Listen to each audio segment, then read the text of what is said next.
Hi everyone. In this video, we will show you how to activate a TD Bank debit card online. First, go to the TD Bank website and click on the Login button at the top right corner. Then enter your username and password.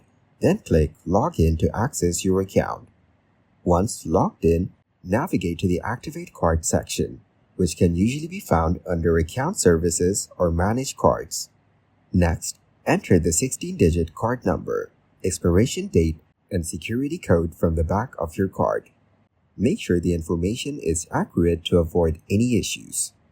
TD Bank may then ask you to verify your identity, either by answering security questions or receiving a verification code via email or text message. Follow the prompts to complete the verification process.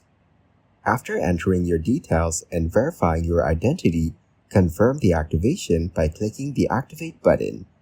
Once the activation is complete, you will receive a confirmation message indicating that your card is ready for use. For added security, it's recommended to set up a PIN for your debit card.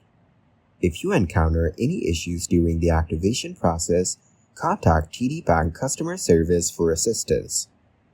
Thanks for watching the video and subscribe to the channel for more content like this.